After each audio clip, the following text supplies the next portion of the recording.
Right, Southampton have sacked Ralph Hasenhuttl the day after they lost 4-1 to Newcastle. No, to Newcastle at St Mary's. Their club are moving fast to find a replacement, though, with Luton boss Nathan Jones being given permission to speak to them. Let's go live to Mark McAdam then. So, plenty happening, Mark. Oh, I can see Franny Bernali with you there. Let's just talk to him. He's far more interesting. Bring us up to date with everything. Yeah, no, Franny is far more interesting and knowledgeable on Southampton than I certainly am, so we'll get straight to him. As you can see, no better person to speak to about the events over the last 24 hours than the former Southampton man. Franny, thanks ever so much for letting us in and having a chat. We'll start with the reaction then. Clearly things weren't going well at Southampton. Ralph Hasenhuttl sacked this morning, statement confirmed at 10 a.m. What's your immediate reaction?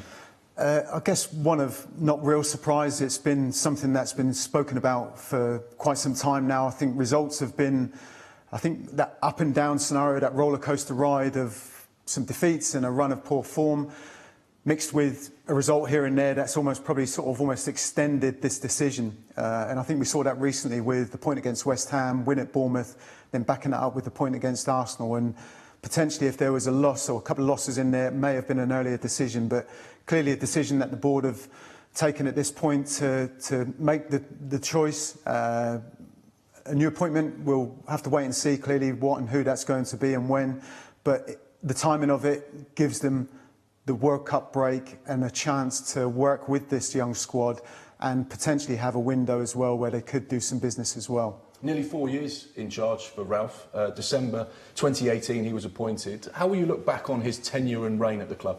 I think there's been a lot of positive stuff. I mean, clearly a passionate and an intense man and manager. You know, certainly through COVID there was that plan to have a style and a philosophy of play from the first team right through the age groups. And coming through COVID and how we bounced back through that, getting back to playing again was a good period. He stabilised the club when he came in initially after taking over from Mark Hughes. I think it's just been that roller coaster that, you know, you're looking for consistency over time and improvement. And clearly I think seeing the club drop into the bottom three hasn't helped his cause, and the timing as well, and the fact that he's been in the job for almost 4 years now. You know, there's been some good things, but there's been some real heavy defeats. The 2 9-0s against Manchester United, Leicester City were moments when other clubs may have parted ways with the manager. They didn't, stuck with him, but I guess they're at a point where they feel that they now need to make that change. We know that Luton and Southampton have come to an agreement after Luton's game with Stoke that they can speak to the manager, Nathan Jones. What's your reaction to that? Someone with good EFL experience, someone that's a coach as well as opposed to a manager. Would he potentially be the right man for Southampton? Well, he's one clearly, I would imagine, of a number of people that have been considered and looked at, and we still don't know at this moment if that is actually, you know, going to be the appointment that's made. He's going to be one of quite a few that I'm sure the club would have gone into that due diligence of looking at, OK, if we're making this decision with sacking Ralph Hasenhuttl, who are we going to look to bring in? It's got to be someone that's going to work with this young squad. There's a huge amount of talent, a lot of money spent on bringing those young players into the club in the summer.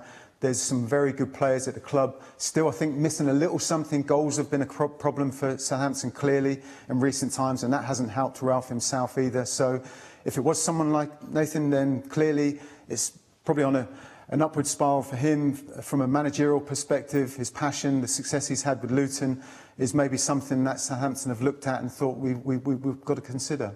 Whoever the new man that goes into Southampton is, what would be the top 3 things or the remit for them? What do you think they need to do to turn around the fortunes of this club?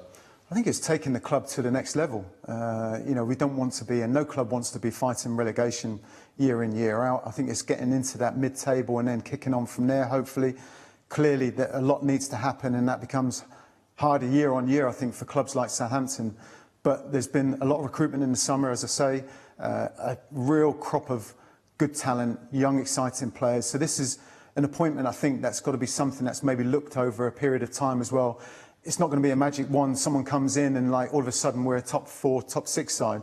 You know, it's a building process, I think, that's going to happen over time. Clearly looking for an improvement in results and performances to climb out of the bottom 3, and that's going to be the objective, and they're going to have time to work with that before we come back after the World Cup. So the timing of it, you can certainly get and understand the decision why it's been made, but whoever comes in needs to work with this young, exciting crop of players, but also hopefully make some additions in the January window as well, which will help them kick on and improve over the coming seasons. Yeah, you look at the group that they've got, and they spent a lot of money in the summer, recruited a very different type of player to what perhaps they've done in the past.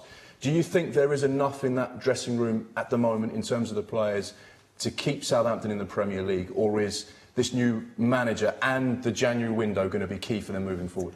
I think ultimately it's going to be a big part of it is who is the manager going to be, and having that impact and working and inspiring the players and working with them to improve what we're already seeing under Ralph. I think they still need some help in the transfer window with some goals. I think we see a definite style of play. It's going to be fascinating. Whoever takes that role, there's a clear way of playing under Ralph Hasenhuttl that we've seen for the last 4 years.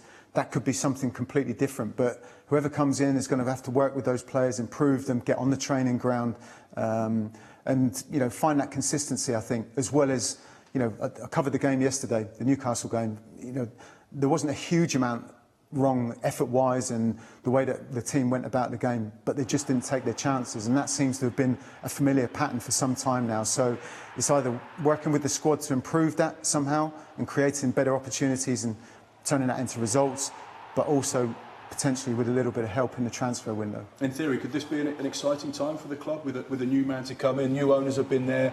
This new young squad, a lot of investment. You know the history of the club, you know the size of the club. You saw the dizzy heights of getting 6th and 5th in the Premier League under Ronald Koeman. Do you think this potentially could be, if they get the appointment right, the start of another journey for them? Certainly hope so. Clearly, with my connections with the club, I want nothing but the best for them. And I think the timing of it, I understand this decision being made, makes perfect sense. But any decision like this would never have been taken lightly, that's for sure. And it's crucial to get the appointment right whenever you're making this kind of decision. So it's going to be fascinating to see who will be that appointment. But yeah, it's, I guess, always a little bit of a concern. But you look at it from a positive point of view and think, well, OK, this could be a real change that we want to sort of kick on to that next level. And that's going to be the challenge for whoever comes in. Brilliant stuff. Rani Benani, thank you so much for your time. It's always good to speak to you with regards to Southampton. Clearly, this is a fast-paced, moving story at the moment. From 10 a.m. this morning, when Ralph officially got confirmed as no longer being the Saints manager, they have had permission granted by Luton to speak to Nathan Jones after their game as well. Vicky, me and Franny are going to sit here and talk Southampton for the rest of the day. And he says, when you finished your shift, you make sure you come down because he's got a cup of hot coffee and a bagel for you. Oh, looking forward to that. And what a lovely lawn he's got. He must have mowed that just a few moments ago. It looks spectacular.